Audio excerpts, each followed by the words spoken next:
우물안 개구리라는 말이 있습니다. 우물 안에서만 사는 개구리는 그 하늘의 넓이나 또한 그 바다의 깊이를 알지 못하고 또 이해하지 못한다는 뜻으로 사용되어지는 말입니다. 즉 폐쇄적이고 편협한 자기만의 그 세계에 빠져서 세상 물정 모르는 존재들, 상식적이고 폭넓은 문제나 진리를 제대로 이해하지 못하는 대상을 향하여서 사용하는 말입니다. 오늘 본문 말씀에 등장하는 유대인들의 모습이 딱 그러하였습니다. 그들의 모습은 우물안 개구리와도 같았습니다. 계속되는 유대인과 예수님과의 그 논쟁은 평행선을 달릴 뿐이었습니다. 23절 말씀을 보게 되면 너희는 아래에서 났고 나는 위에서 났으며 너희는 이 세상에 속하였고 나는 이 세상에 속하지 아니하였느니라 라고 말씀합니다. 즉 예수님께서는 그 하늘에 속한 진리, 하나님의 말씀을 이야기하지만 이 땅에 사는 유대인들은 그 말씀을 이해하지 못하고 또는 자신의 뜻대로 해석하여서 온전히 깨닫지 못하였음을 이렇게 지적하고 있는 것입니다. 곧 진리가 자신들이 생각하는 것이 곧 진리라고 생각하는 유대인들은 전혀 이해할 수 없는 말인 것이죠. 그런데 생각해 보면 복음이라는 것이 굉장히 어렵고 복잡한 것이 아닙니다. 예수님께서 전하시는 그 복음은 단순하고 명료한 것이었습니다. 게다가 예수님께서는 그 모든 진리들을 처음부터 계속해서 반복해 오셨습니다. 하나님의 아들이다, 생명의 떡이다, 생명의 양식이다, 세상의 빛이다 라고 말씀하셨죠. 우리가 요한복음을 묵상하면서 새벽마다 듣고 있는 말씀이 아닌가요? 혹시 여러분들 중에 그런 분들이 있을지도 모르겠습니다. 내가 이 말씀 어제 들었던 것 같은데 라고 생각하는 분이 있지 않으신가요? 그렇다면 우리 가운데 말씀을 들을 기가 있는 것입니다. 축복합니다. 그런데 거듭나지 아니한 자들, 그 진리를 거부하는 자들에게는 그것이 우물 밖의 세상이기 때문에 아무리 거듭해서 이야기한다 할지라도 또한 강조한다 할지라도 그 사실을 깨닫지 못하는 것이죠. 그래서 유대인들 역시 그가 자결하려는가 라면서 엉뚱한 소리들을 하고 있는 것입니다. 그렇다면 예수님께서 전하시는 하늘의 진리는 무엇일까요? 26절 말씀을 보게 되면 예수님께서 선포하시길 내가 그에게 들은 그것을 세상에 말하노라 라고 하십니다. 여기서 그는 바로 하나님이십니다. 즉 예수님께서는 자신이 하는 모든 말씀들, 모든 가르침들은 나의 것이 아닌 하나님께서 나에게 부어주신 것, 전하라고 하신 것을 내가 너희들에게 전한다라고 말씀합니다. 요한복음의 목적은 예수님이 하나님의 아들 그리스도이심을 믿게끔 하려는 것입니다. 따라서 생명을 얻지 못하고 죄 가운데서 죽는 이유는 분명합니다. 그들이 예수님이 구원자이심을 하나님의 아들이심을 믿지 않기 때문이죠.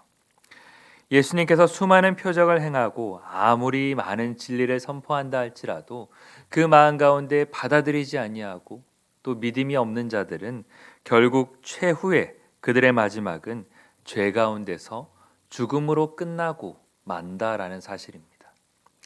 참으로 안타까운 일입니다. 우리가 살아가는 모습 역시도 그렇습니다. 우리가 사람들을 만나다 보면 때로는 전도하다 보면 아직 이 세상에 누릴 것들이 너무나도 많아서 내가 그것들을 좀 누리다가 마음껏 누리다가 마지막 때가 되어서 예수님을 찾겠다라고 하는 분들을 만날 때가 있습니다. 어떻게 보면은 타당한 이야기 같아 보입니다. 많은 것들을 누리다가 마지막 때에 예수님을 믿기만 하면 된다라는 생각이니까요. 하지만 예수님께서 언제 우리 가운데 오실지 또한 자신의 그 마지막이 언제일지 우리는 알지 못합니다. 그렇게 호언장담하다가 정말로 그때를 놓치고 결국 죄 가운데서 죽고 만다라면은 그것만큼 가슴 아픈 일이 없을 것입니다. 그리고 또한 그건 역시도 잘못된 생각입니다. 먼저 예수님을 믿고 공동체 안에서 성도님들과 함께 기쁨을 누리고 또한 예수님이 주시는 그 참된 행복과 영원한 생명을 누리는 것, 그 기쁨이 이 세상에 주는 다른 어떠한 기쁨보다 더욱더 크다는 것을 우리는 너무나도 잘 알고 있지 않습니까? 우리가 그렇게 그 마음이 있기 때문에 이렇게 신앙생활하고 또한 주님을 따르는 것 아니겠습니까? 요한복음 후반부를 보게 되면 또한 어리석은 사람이 등장을 하는데, 예수님이 부활하신 후에도 온전히 믿지 못하는 예수님의 제자가 있었습니다. 그는 바로 도마라 하는 제자입니다. 그런 그에게 주님께서 하신 말씀은 보지 못하고 믿는 자들은 복되도다라고 말씀하셨습니다. 오늘날 믿음이란 하나님께서 우리에게 주신 성경의 모든 말씀이 사실임을 믿고 또한 나에게 주시는 귀하고 복된 말씀임을 믿는 것입니다. 그렇지 아니하고 이 사실이 무언가 나에게 이해되어져야만, 내가 또한 그것이 무언가 입증되어야만, 아니면 내 기준에서 생각할 때에 옳다고 여겨져야만 믿는다면은 그것만큼 어리석은 일은 없는 것입니다. 오늘 본문 당시에 유대인들이 어떠한 사람들이었습니까? 그들이 성경 지식이 부족해서 예수님의 말씀을 깨닫지 못하였을까요? 아닙니다. 그들은 그 누구보다 성경 지식에 있어서 해박한 자들이었고 율법을 정말로 열심히 최선을 다해서 지키는 자들이었습니다. 하나님이 약속하신 메시아를 기다리는 자들이었습니다.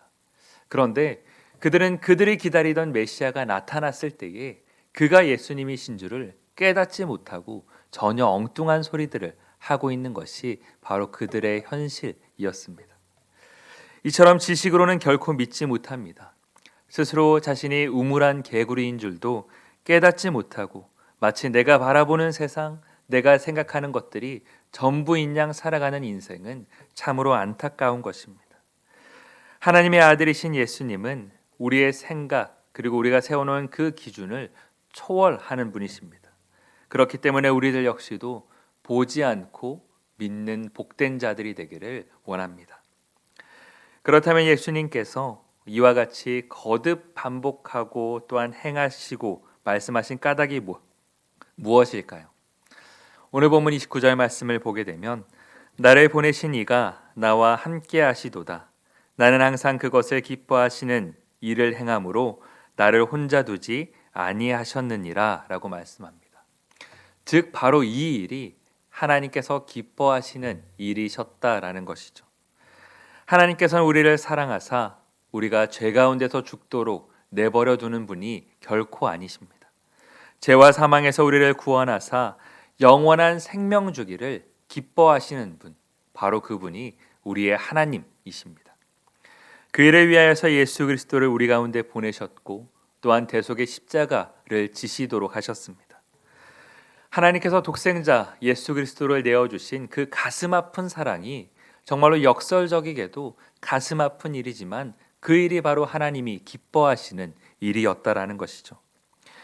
그렇다면 이 사실을 깨달은 우리들은 어떻게 해야 될까요? 오늘 보면 마지막 절은 이렇게 고백합니다. 많은 사람이 믿더라 라고 말씀합니다. 저와 여러분도 이 자리 가운데 있기를 원합니다. 하나님의 말씀을 믿고 그 믿음대로 살아갈 수 있기를 원합니다.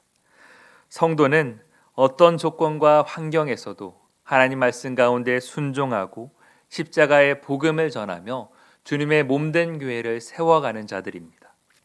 그 일이 바로 우리 하나님께서 기뻐하시는 일이기 때문입니다. 우리가 이와 같은 마음으로 살아갈 때에 하나님께서는 우리를 결코 혼자 내버려 두지 않으시며 우리를 붙드시고 우리와 동행하십니다. 때로는 우리가 걷는 길이 복음의 길이 아무도 몰라주고 또한 외면하는 길일 수도 있습니다. 우리가 걸어가는 그 길 가운데에 우리가 원하는 결과 또 우리가 원하는 그 성공이 없는 오히려 전혀 다른 십자가의 길일 수도 있습니다.